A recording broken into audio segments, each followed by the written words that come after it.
Aujourd'hui, on va parler des fractions. Qu'est-ce que ça veut dire une fraction? Une fraction, ça se compose de deux nombres. Donc, si j'ai un nombre comme 3 et j'ai un nombre 4, on trouve tout de suite une ligne qui sépare les deux et on dit que les fractions ont deux composants. Un nombre qui est en haut et un autre nombre qui est en bas. Chaque nombre a un nom spécifique. On appelle le nom qui est en haut numérateur. Et on appelle le numéro en bas dénominateur.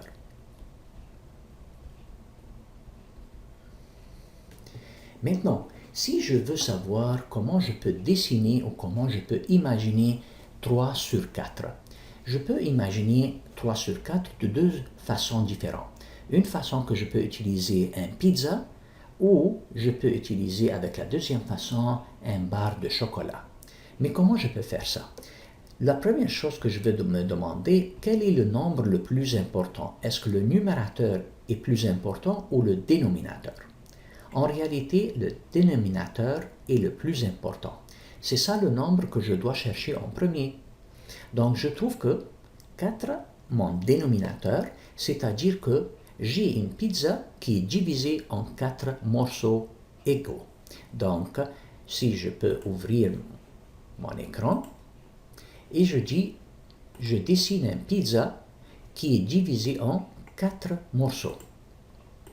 Et voilà, je peux vraiment agrandir un petit peu la pizza pour le voir très bien. Donc, ça c'est 4 morceaux égaux. 1, 2, 3, 4. Maintenant, je retourne et je demande quel est le nombre de numérateurs. Le numérateur est 3. Donc, je peux colorer 1, 2, 3. Et ça va être le schéma ou le dessin qui représente 3 sur 4. Je peux faire la même chose avec un bar de chocolat. Je divise le bar de chocolat en 4 morceaux et je peux agrandir un petit peu l'image et je peux la porter ici. Et la même chose, je peux colorer 3 morceaux parce que le numérateur ça dit 3. Donc 1, 2, 3. Et ça va être un autre schéma qui représente un bar de chocolat.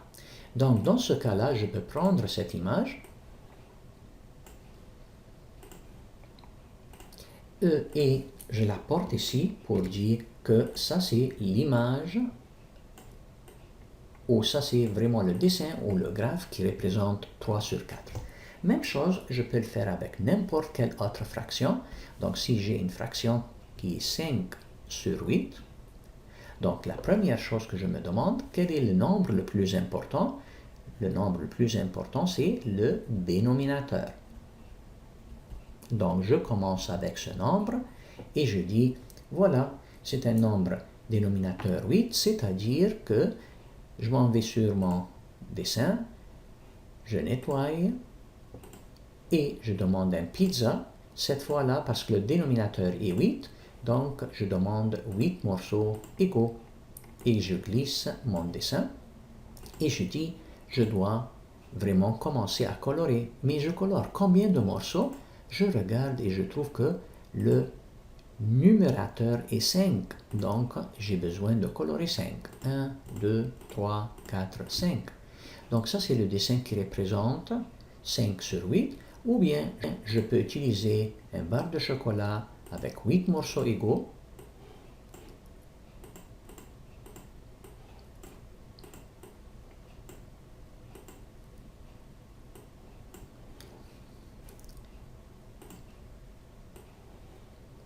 Et je commence à colorer 5 numérateurs, c'est-à-dire 5 morceaux.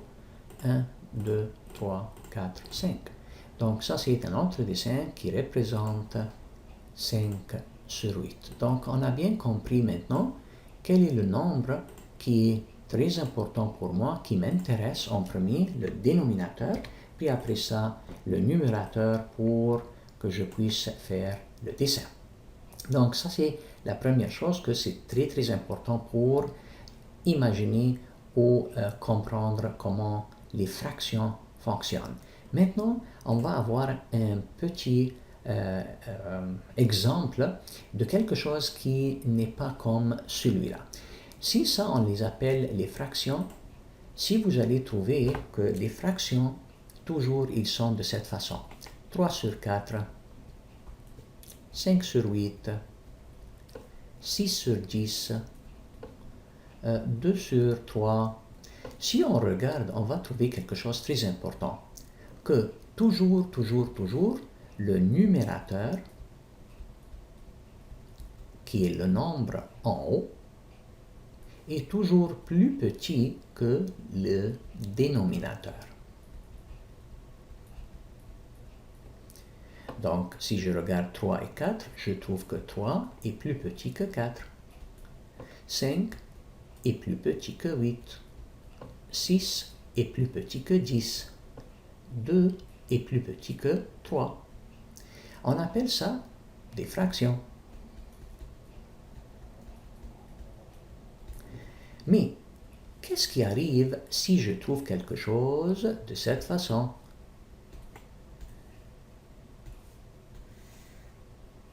Si je trouve des nombres de cette façon, au lieu de 3 sur 4, 4 sur 3, ou bien 8 sur 5, ou bien 10 sur 6, ou bien 3 sur 2. Dans ce cas-là, c'est très clair que le numérateur commence à être plus grand que le dénominateur. Et ça veut dire quoi?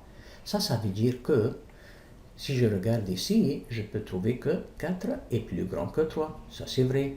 Ou 8 est plus grand que 5, ça c'est vrai. 10 est plus grand que 6. 3 est plus grand que 2. Donc, dans ce cas-là, on appelle ces fractions-là des fractions. Attention maintenant, on l'appelle des fractions irrégulières. Irrégulières. Pourquoi irrégulières? Parce que il y a quelque chose qui n'est pas normal, c'est pas comme les fractions. Donc, c'est quelque chose qui on l'appelle irrégulier parce que le numérateur commence à être plus grand que le dénominateur. Maintenant, la question, comment je peux dessiner ces fractions irrégulières? Donc, on va voir tout de suite. Donc, si je dis, j'ai des fractions irrégulières.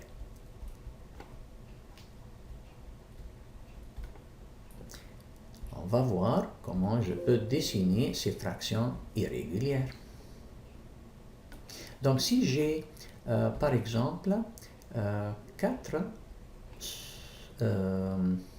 ou bien 5 sur 4, comment 5 sur 4 peut être dessiné?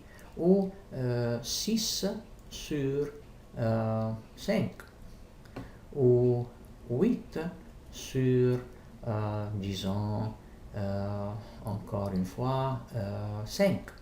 Comment je peux dessiner ces choses-là? Donc, je peux prendre ici 5 sur 4. La même chose, le premier nombre que je commence avec, c'est le 4. Donc, j'ai une pizza de 4 morceaux. Donc, je peux aller et je nettoie ici et je dis que j'ai besoin d'une pizza de 4 morceaux. Donc, voilà.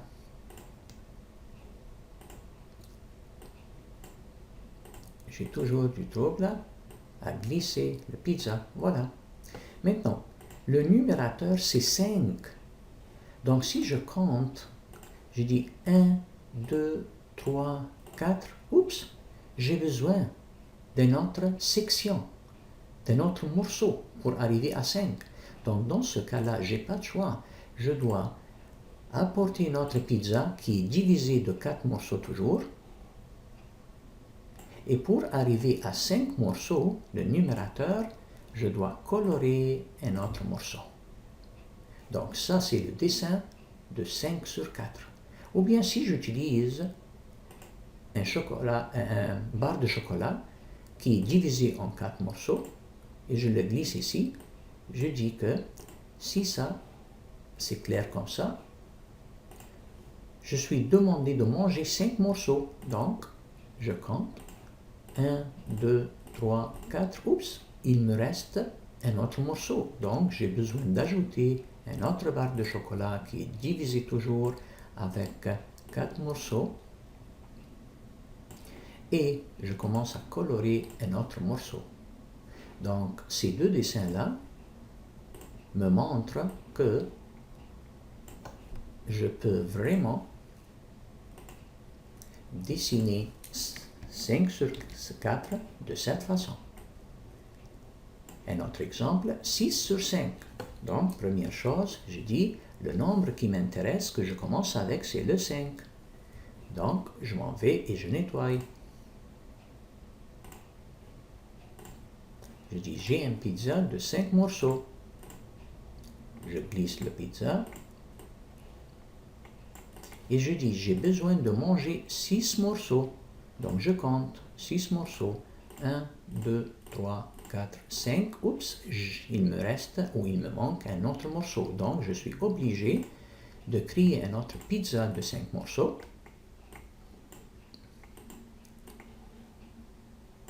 Et parce que je dois manger 6 morceaux, donc après ces 5, j'ai besoin d'ajouter une.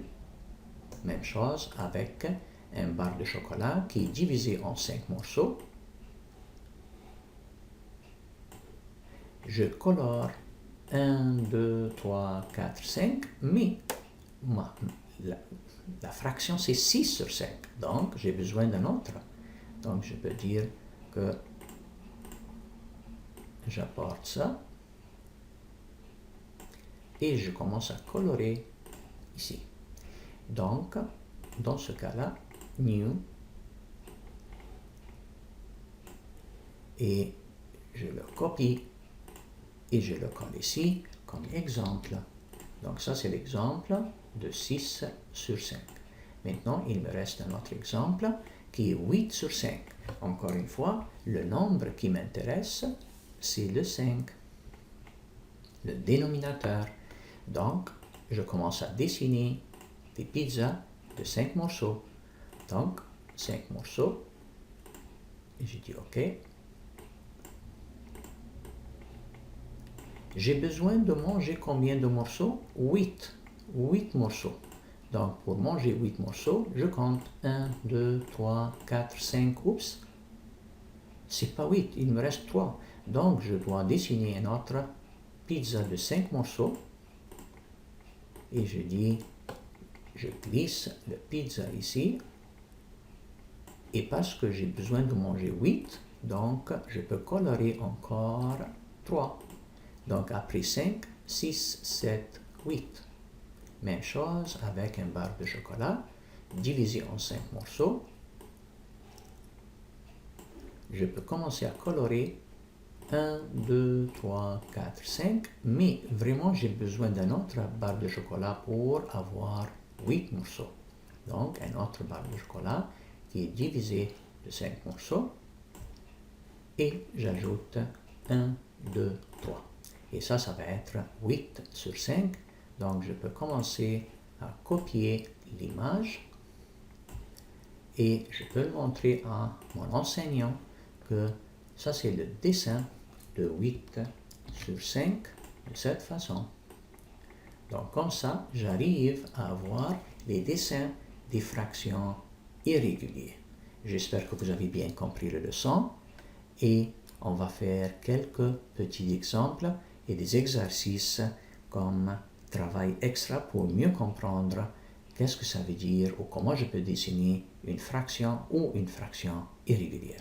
Merci pour votre attention.